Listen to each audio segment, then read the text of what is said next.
somewhat at odds with what the opposition are claiming. Question number 3, Grant Robertson. Thank you, Mr Speaker. My question is to the Prime Minister. Does he stand by all his statements? Right, Honourable Prime Minister. Yes. Supplementary question, Grant Robertson. Does he stand by his statement that the Household Labour Force Survey is, quote, the most rigorous form of measuring employment in the economy, and can he confirm that it showed a net job loss of 23,000 jobs in the last quarter? Right, Honourable Prime Minister. Mr Speaker, yes, but it's also important to look at the quarterly employment survey, which used to be the one Labor used to quote from. Yes, sure. Supplementary question, Grant Robertson. Can he confirm that in the last quarter of the Household Labour Force Survey, 30,000 people left the Labour Force, and had they still been in the Labour Force, the unemployment rate in New Zealand would have been 8.4%? Right, Honourable Prime Minister. Mr Speaker, yes, but that's also a function of the participation rate. It's also a very large drop in part-time numbers. We can question those, but as I say, quarterly employment survey showed an increase of 54,000 jobs over the last 2 years. Not as good as it could be, but not too bad. Supplementary question, Grant Robertson. What more evidence does he need that his government is failing on jobs than 200 people queuing for 7 jobs in South Auckland, or the front page of the Nelson Mail that saw hundreds of people chasing a single job at Nelson Hospital? Or doesn't he think that his government's got a part to play in actually helping to create jobs, not just destroy them? Right, Honourable Prime Minister.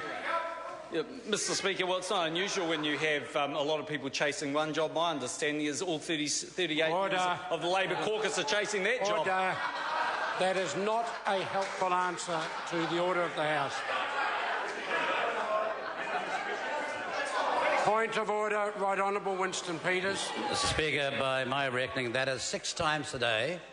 The Prime Minister, 5 in the question. Let me finish. All right? 5 times in the question, once in a point of order. Well, we're going to have a point of order system. Surely it applies to every MP.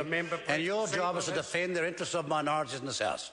It's one of the oldest rules of a Speaker, in case some people don't know it. So that's 5 times today in question time, and once in a point of order he said that.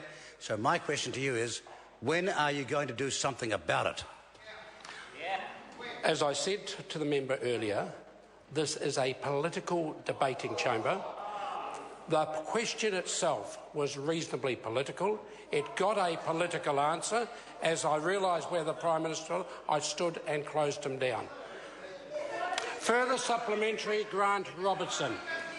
If the Prime Minister thinks that the loss of jobs and the number of people queuing for jobs is such a laughing and relaxed matter, will he decide to follow the narrative today and show up at DOC and defend 140 more people losing jobs on his watch?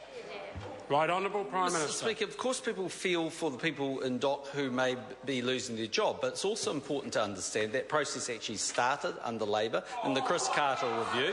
It's also true that there are more people in DOC today than there were when Labor took the number from 1,500 up to 2,100. It's also true that the Director-General is working hard to make sure that at least 1 and 2 of those people will be offered another job.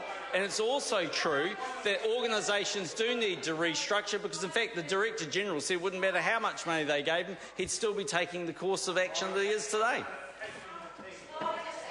Question number 4, Jamie Lee Ross. The question is to the Minister of Corrections and asks, what announcements has she made on the introduction of prison performance tables? Honourable Anne Tolley. Mr Speaker, today I